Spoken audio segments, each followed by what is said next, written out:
On ne peut pas être démocrate et puis rester silencieux devant des attaques comme ça contre la démocratie. On va à Djamé. Le village d'Adjamé, qui est un village qui existait avant qu'Abidjan n'existât. C'est un village. Et puis, parce que un gouvernement a un plan pour arranger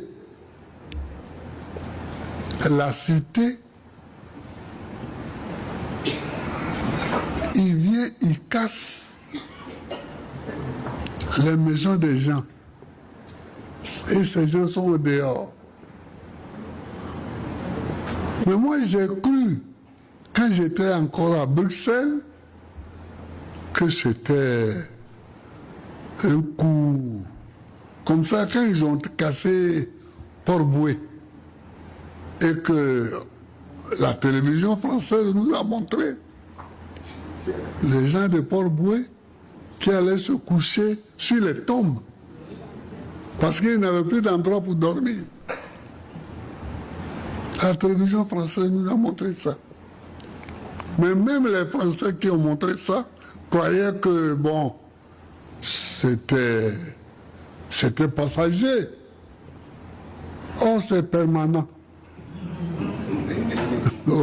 Or, c'est permanent. Adjamé montre que c'est permanent. Mais ce n'est pas normal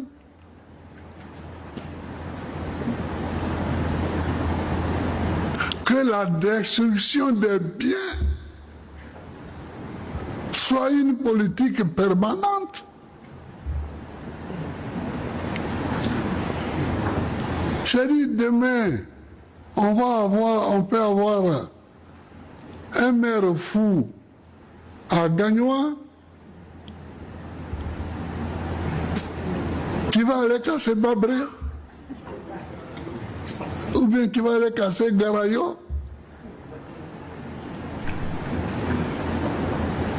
Il dit, je vais rendre le coin beau.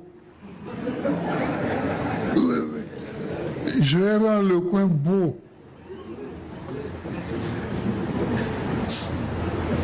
Ou bien je vais faire une autoroute là. Il va aller casser Afrique du goût. Il va aller casser. Mais on est où là? On est où là? Je ne peux pas donner ma caution à une telle politique. Je ne peux pas. Je ne peux pas donner ma caution à une telle politique. Parce qu'elle est profondément anti-humaine. Elle est profondément anti-humaine. Or, la politique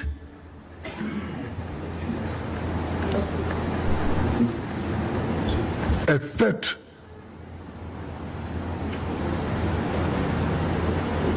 pour rendre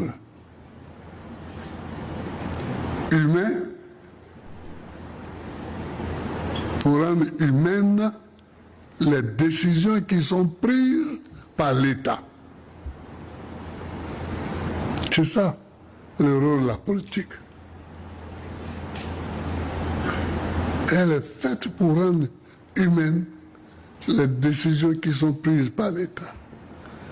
Donc, une telle politique qui consiste à casser GESCO, à casser Adjamé, à casser Port-Boué, moi je ne peux pas m'associer à ça. Quand j'étais président, j'étais une fois au palais, là, au plateau. Et j'ai appris que quelqu'un voulait casser des maisons à Port-Boué.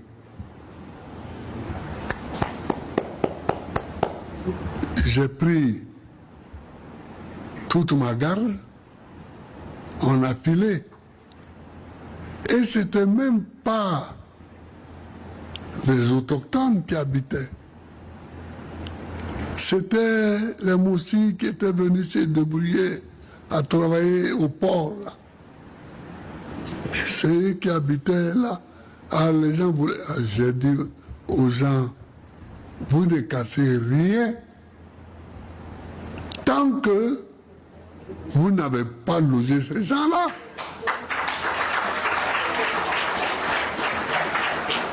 Ah oui, oui. Parole du président de la République. J'ai dit, vous ne cassez rien tant que ces gens-là ne sont pas logés.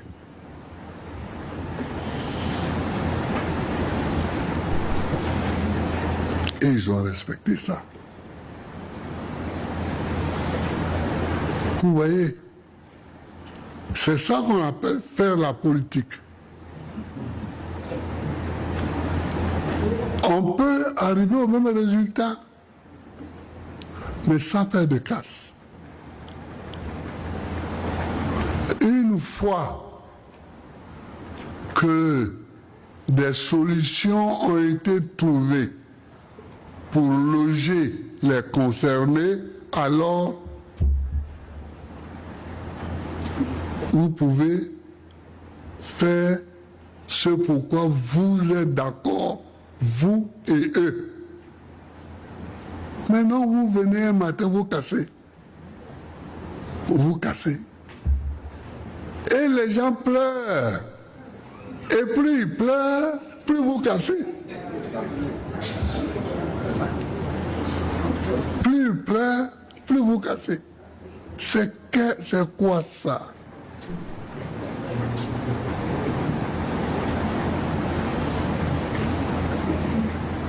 Et moi, je vois des dignitaires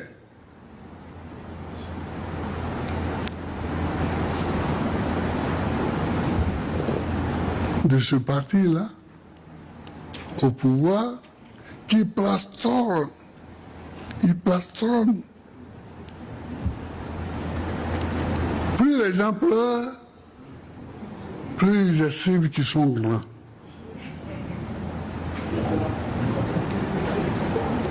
Plus ils estiment qu'ils sont grands. Mais moi, je ne suis pas pour cette grandeur. Je ne suis pas pour une telle grandeur. Alors, chers amis, voilà quelques trucs que je voulais vous dire. Parce que aller aux élections, préparer les élections, gagner les élections, ce n'est pas ça seulement la politique. La politique, c'est de défendre aussi les plus faibles. C'est de défendre aussi les plus faibles. Moi, mes amis ici, le Crew Vincent et moi, bon, l'autre, c'est notre grand frère, mais nous, on a grandi quasiment ensemble là, on a été à l'école. Nous sommes parmi les familles faibles. Parce que parmi les familles pauvres,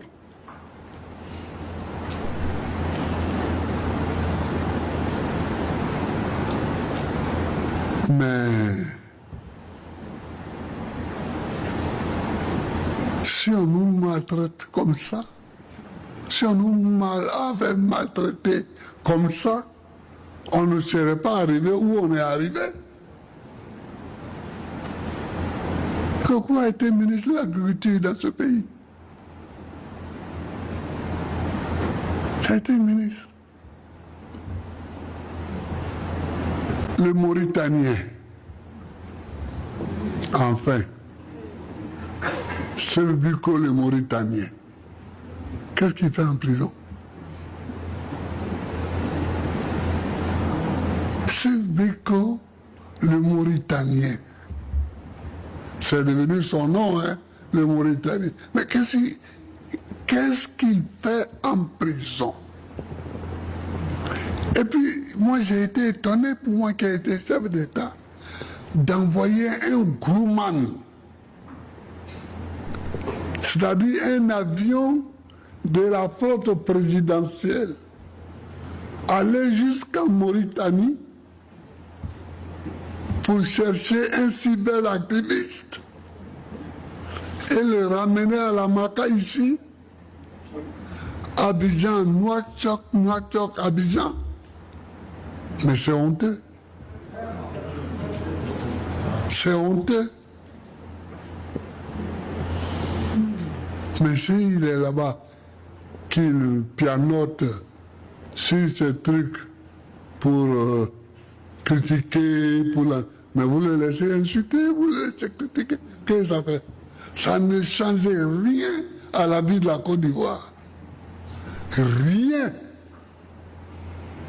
Ça ne change absolument rien à la vie de la Côte d'Ivoire que Selbiko soit en Mauritanie et qui critique la politique de son pays.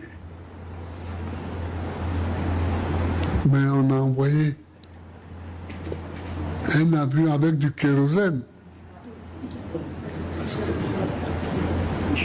aller d'Abidjan à Nouakchott et de Nouakchott à Abidjan. Selbiko aussi doit sortir de prison. Si c'est pour le mettre en prison qu'on a été le chercher, c'est pour rien qu'on a été le chercher. Parce que ça ne mérite pas.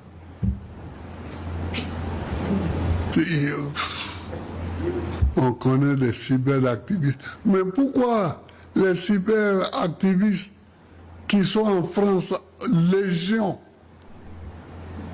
on ne va pas les chercher aussi?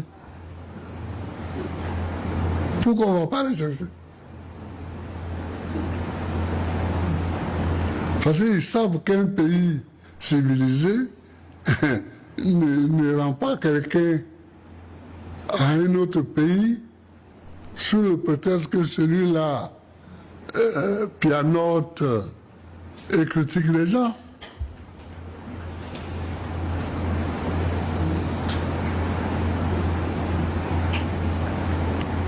Je vous dis tout ça pour vous que vous compreniez que notre lutte pour la démocratie, là, on n'est pas encore arrivé au milieu du combat. On est encore loin. On est encore loin. Regardez Gala Kolebi. Gala Kolebi. Un enfant. Moi, un jour, j'étais à Mama. Et puis, je vois, je sors de ma chambre, on me dit que la dame, là, la société civile, là, puis le shérif Balé est venu me voir. Donc, je sors je vais dans le salon où elle était assise, je la trouve assise avec un petit qui était même timoré, comme ça. On finit de bavarder, ils sortent, ils s'en vont, et c'est là qu'on me dit que le petit là s'appelle Gala Kolebi. J'ai dit, ah bon, oh, bon. Puis quelque temps après ici, on dit des gens encagoulés sont rentrés chez Gala Kolebi ont mis le revolver sous la tempe de sa femme et puis sont partis avec lui. Mais ce n'est pas de bonne manière. Ce n'est pas de bonne manière. On ne fait pas ça. Un petit gars,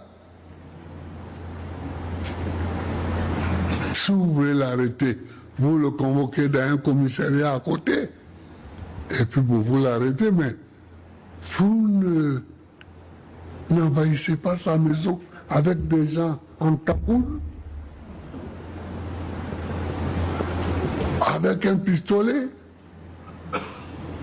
comme s'il s'agissait c'est comme s'il s'agissait d'aller chez des vendeurs de drogue. Donc, Gala Kolobi aussi, il faut qu'on les laisse. Il faut qu'on les libère. Il faut qu'on les libère.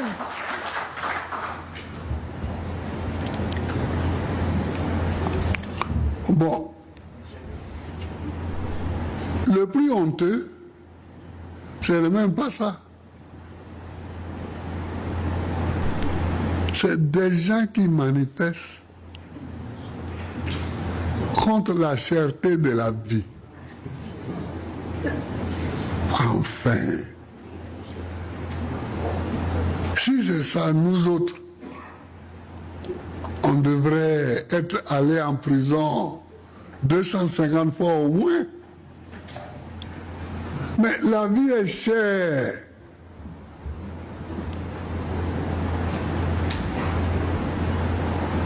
Le prix du kilo a augmenté. Le prix du kilo du riz a augmenté. Le prix de la viande a augmenté. Le prix du piment a augmenté. Le prix de l'oignon a augmenté. La vie est chère. Est-ce que dire ça,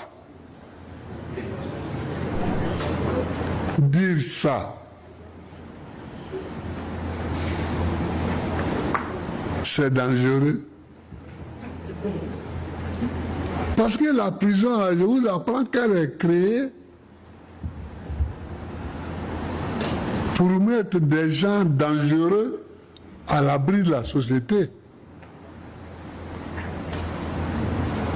Pour que les gens qui sont dangereux pour la société soient enfermés quelque part en attendant qu'ils réfléchissent avant de les faire sortir.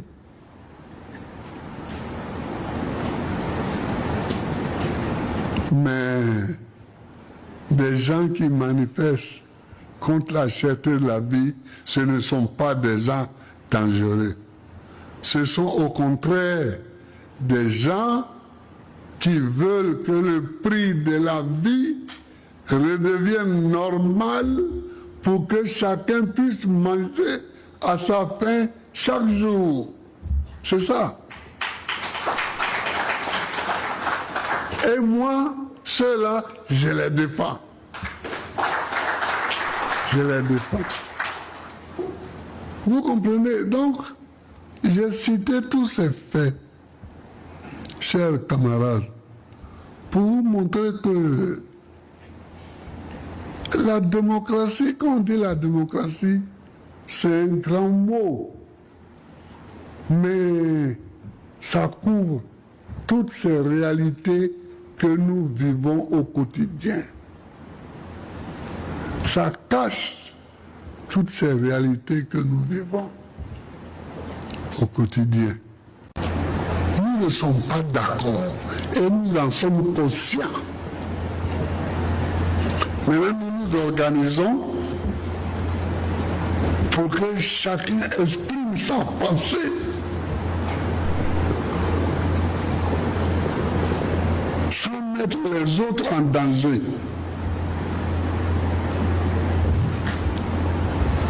Il faut que chacun exprime sa pensée sans mettre les autres en danger. C'est au siècle de Périclès, en Grèce, que cela a été inventé, que cela a été formulé, parce que les désaccords étaient patents autour de la République. Les désaccords étaient patents. Donc la démocratie, ça a été depuis le départ un combat. Et c'est encore un combat. Vous voyez vous-même comment on nous maltraite.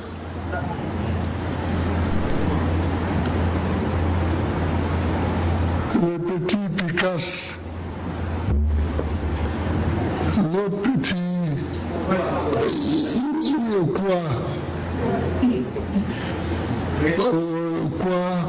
ils sont tout le temps devant les tribunaux. Parce qu'ils ont exprimé une pensée qu'on ne veut pas entendre.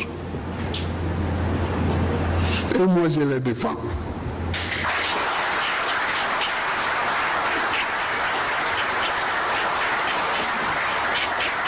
Tout homme qui exprime une pensée, même si cette pensée dérange quelqu'un d'autre, moi je le défends.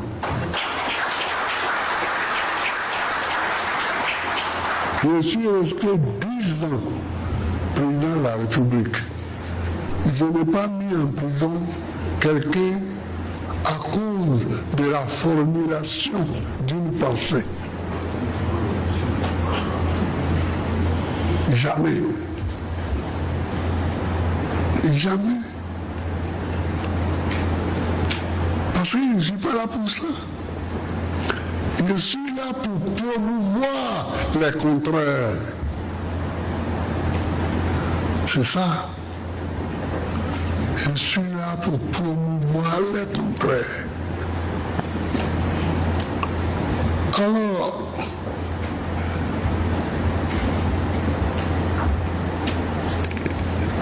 j'ai cité Picasso, j'ai cité quoi, Justin? Mais je peux en citer d'autres. Je peux en citer d'autres. Attendez, laissez-moi parler. Voilà.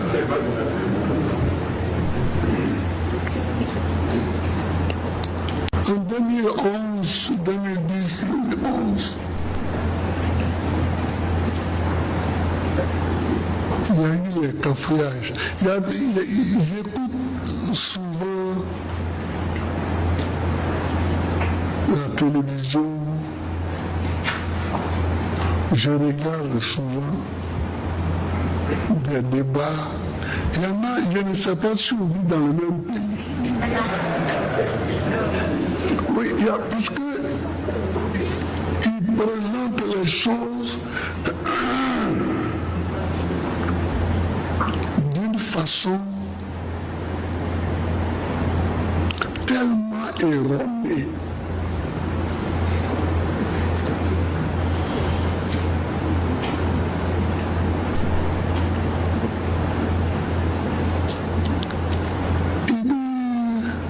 Par exemple,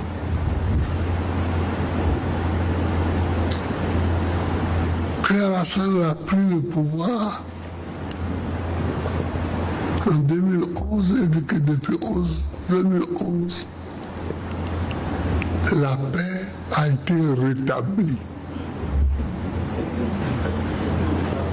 Mais c'est vrai que depuis 2011, la paix est rétablie. Mais elle a été troublée comment? La paix. Qui l'avait troublée? C'est des questions. On ne peut pas donner une réponse à une question qui n'a pas été posée. Oui, depuis qu'il est là, la paix est rétablie. Mais la paix est rétablie. Pourquoi la paix est rétablie? Parce que celui qui la troublait ne la trouble plus.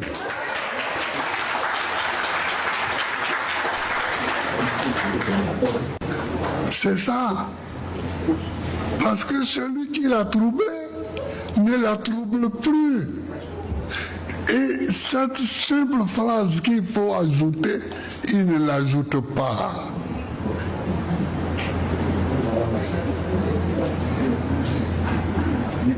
Il n'ajoute pas cette phrase.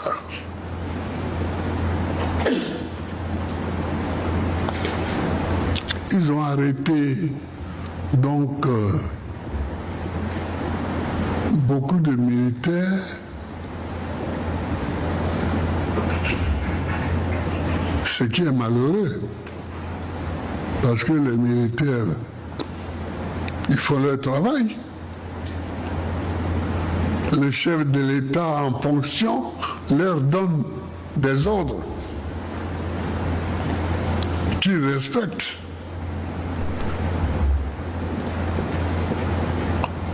Aujourd'hui, Dieu merci, beaucoup d'officiers qui étaient en prison sont sortis. Beaucoup de sous-officiers sont sortis de prison. Dieu merci. Mais il en reste deux. Il reste Seka Yapo Anselme. Beaucoup de gens se trompent souvent en disant Seka Seka. Non, Seka Seka, c'est le nom d'une danse. C'est le nom d'un morceau de musique. Ce monsieur à qui vous pensez s'appelle Seka Yapo Anselme. Il est d'Alzopé. Et il est commandant.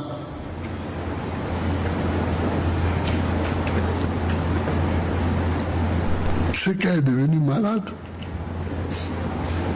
en prison. Et il est toujours en prison.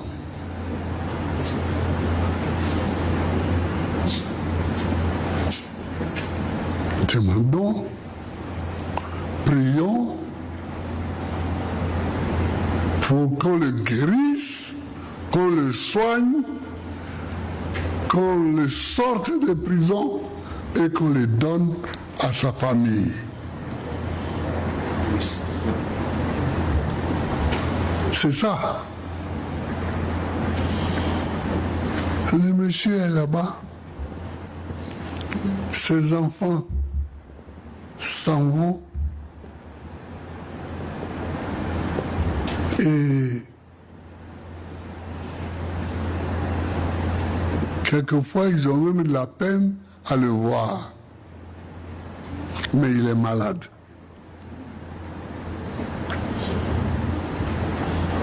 Avec lui, il y a encore un sergent qui est encore en prison. Donc, j'attire votre attention sur ces faits-là. Mais ce n'est pas les seuls prisonniers d'opinion. Non.